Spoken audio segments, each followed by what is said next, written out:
What's up, fellow YouTubers? I'm back again, and guess what? It's getting on the Armada again. I think my lens is dirty. Clean that off a little bit there. There we go. So I'm having a problem with low air. I can hear the fan. It's roaring pretty loud, but the air is super soft coming out of all the registers and exit areas. So I'm pretty sure the damper controls that control the flaps to go either direction, in or out, you know, to recycle the air in the cab or to bring air from outside. I don't know how many there are in this thing. I assume a couple. So we'll go ahead and pull this glove box out and get under there so I can kind of get an idea. And on the other side, if there's any panels or anything, I'll pull those off. See if I can find these things. And I guess pull them out and get some replacements. I hope it's not like a electrical problem where I'm not getting the right voltage to them, but more than likely it's just the control, the damper control. I've seen some stuff on the internet with the forums and some other YouTube channels and stuff talking about it, and yeah, they give up, they quit, they strip, kind of like the one that was in the back I did that video on. So I'm gonna get some stuff pulled down and then I'll catch you on the next video. Well, that was ridiculously easy. So, screw at the bottom, there and there, and open your glove box. You've got 3 screws across here, and you've also got this little panel that's at the bottom underneath here, and it just takes 2 of these clips. You pop those out, the panel pops out, take the 2 screws out, take the 3 screws out, and just pull the thing forward off all these little mounting tabs here. It just pops right out. Super easy. Alright, so now I'm going to start looking over stuff and I'll get back with you. Okay, I want to show you where this is getting difficult. So I got that out, which is the little mixer unit. But all this contraption up here, it's loose. So I want to get it out and inspect it. But by God, this screw right there, the firewall is basically right there of the transmission hump, I guess you could call it. I can't get a socket on it. It's a 7/32. I don't have a 7/32 wrench. It's tiny. So what I'm gonna try to do is, try to get it with that. So wish me luck. Alright, so I found my airflow issue. Yeah, at least that's an easy fix. Cabin air filters. Totally forgot the car had them. It's located up behind the glove box, behind this little cover here. So it's 1 screw, pops off, just pull them out. So I got pretty good airflow now. It's split between the 2, yeah, it's blowing pretty good. This thing, this is the mixer, and it's just constantly spinning. Well, not constantly. It'll go, it'll stop, then it'll spin completely around again, it'll stop. I've got it set at 60, so it'll just randomly decide to start spinning. I don't know if that's just to keep, I don't know if it's supposed to do that or have an internal stop, but it'll just keep going around and around. I think that's broken. Where'd it go? There's a little piece around here that I did find broken. Oh, here it is. So there's this little triangle, which looks like some sort of stop, that broke off right there. It's supposed to be on there. So either this thing's jacked up and it just powered through and it broke that little piece off, and now it won't mix, or something else is hairy.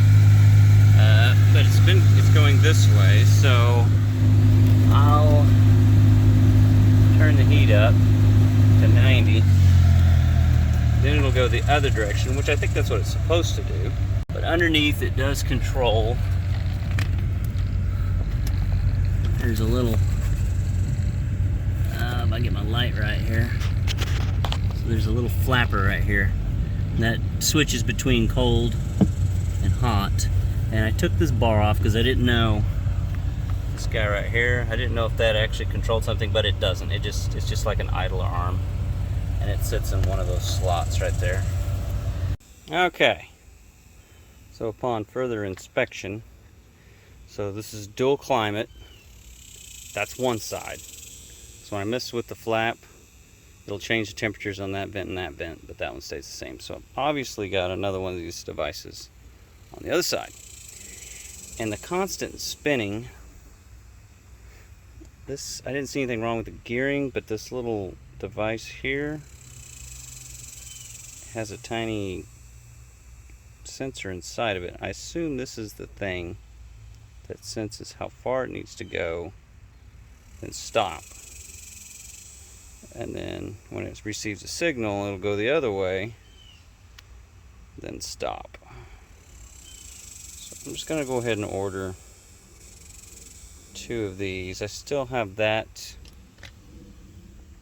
piece right here, which is broken. It's supposed to have that little, triangle piece. Come here, you. So this little, I guess it's a sort of stop. It goes right there. I'm not sure how needed that is. It might be a guide more than a stop. But I figure I can just drill it, put a really flat-headed screw on this side, and maybe just round off a long nut or something that's the same height, sort of dimension as that, and just stick it in there just to try to get it to have a guide again. If I can't locate this piece, I assume this is probably a Nissan piece, and it's probably going to be expensive, more or less, or if they can even get it. So I just don't know that exactly is needed, because it's such a tiny little thing. That my assumption is this stops sensing that, hey, we need to stop, and it pretty much just kept turning this thing, and it plowed it through and broke the tip off. And then it might have derailed the flap, because I've noticed it feels a little warped under there. So the flap control might have came out of the rail, and the next thing you know, it's stuck, and it's just not working like it should. So I will pull the other side off, see if it's the same way. So my progress is going to be cut short. It's starting to sprinkle. Big storms are rolling in. It's looking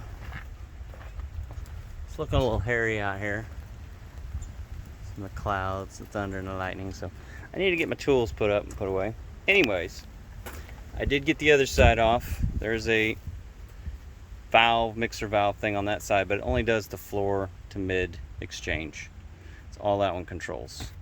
So there has to be another one like that one for the dual climate to work. And I found it, and it sucks because it's hiding way up there on the other side of the heater core tube. The only way I can see is maybe I can remove the center console stuff here and get to it, but all the ductwork in the way, I'm not sure is going to allow me to do that, but I'll try that. If not, then the whole freaking dash has got to come out. It's going to be an absolute pain. So I'm going to leave right there because I'm done jacking with it for now. So we'll catch you guys later. All right, we're back. It's a different day. Blue skies are back. I'm gonna start working on getting this out, which I figured out how to do. So basically, first thing you do is you just take one of the little, like one of these little guys right here, get in behind it and pop this thing loose, and then you've got 3 connections here, 1, 2, 3, and that pops out of the way. Then you'll have a screw here and a screw here, and then right above those, deep inside in an angle, there's a screw there and a screw over there. So you should have 4 screws. Now the ones that are deep up inside, if you drop it, could be a bit hairy. So what I did is I taped a small magnet to my socket there, hopefully help keep it hung on so it doesn't fall. So once that was done, I grabbed a hold of in here and here and just pulled straight back, and lo and behold, it just pops out. So the whole thing is loose. So I'm going to pull that out, disconnect all the stuff, and see if I can get access from this side down to that other damper control. So let's see what happens. Well, now I can see why this is a daunting undertaking. I've got everything pulled out, that console disconnected. So that dude is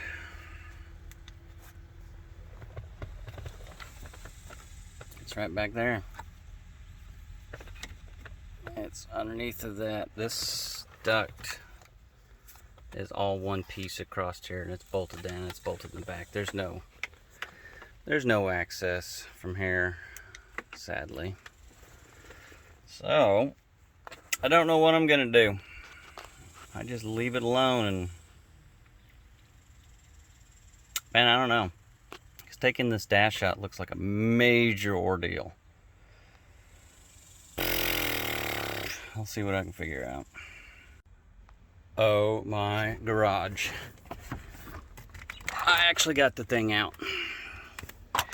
So that was a lot of finicky work to do. So what I had to do is get this cover right here that's on the heater core off, and it gave me just enough space to squeeze my hand between the bulkhead and that radiator there. So I was able to get back in there. Fortunately, this one only has 3 screws. That one's a bit of a bear. That one's a pain in the ass because the firewall is right beside it.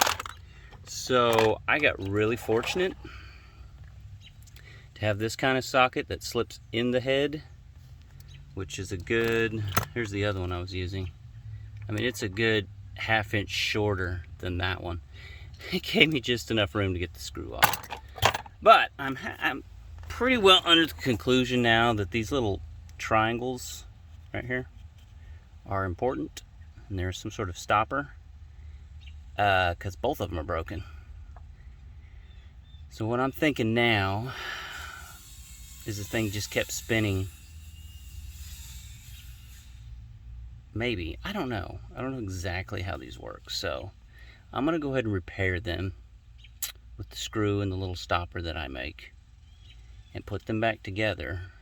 Because I did notice on that one over there, which is the up and down flapper, when I took it out just to check it, it kept doing the same thing too. It just kept spinning one direction. But as soon as it got under a load, and I don't know if maybe that's what that little device I was showing you earlier did, it senses the load and then stops it and says, yeah, we've exceeded a certain amount of amps, we need to stop, until it gets a signal to go the other direction. Then it does the same thing.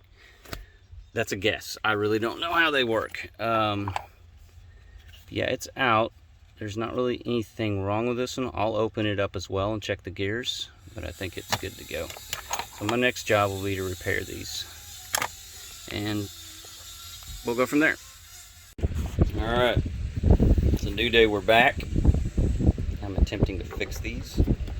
As I last showed, those little plastic triangular things right there were broken. So what I've done is I went out to Ace. I bought one of those inserts. Obviously a low profile screw to match. So I took it, and I took my little piece right here. I tried to match it up lengthwise or height-wise, I guess. So I just cut the top off the zert there, or the insert, whatever they call that thing. I guess it's an insert, threaded insert.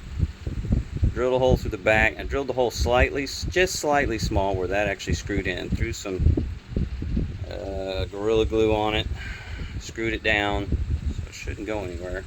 And I took my grinder and kind of flattened off one side of it. So hopefully it works. Hopefully this round side, it just doesn't look like it, allow it to slip. It was pretty dang close all the way around. I might take my grinder and kind of flatten this top off a little bit, just so I know that this goes all the way up. Get it about the same height as this tab right here. So we're gonna give that a shot and see how it works. Okay. Alright. Alright, so I'm in here test fitting this thing just to make sure where it's got to ride on these cams here. And one thing I noticed on the actual, I don't know what you call that thing, I guess the hot to cold flap that's up in the box, that when I would get to the max point here, that was about ready to derail. Like it would push the little arm up into the box. That may be why I lost heat a few times and it popped off. So what I did, and you can kind of see, maybe you can see, yeah, I don't know. There you go. I put a little screw with a plastic washer behind it, so when it gets to that point, it pushes it into the rail a little more and keeps it in the rail, because this thing almost seems like it's a little warped. But that is, feels good. Feels like it's stopping both directions. So we're gonna put it together and see what happens.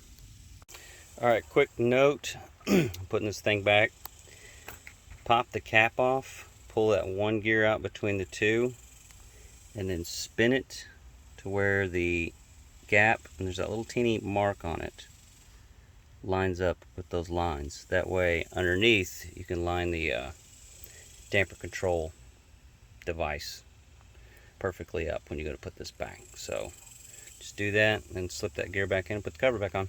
Just wanted to go over that real quick. Okay, so this is let me get my light on here.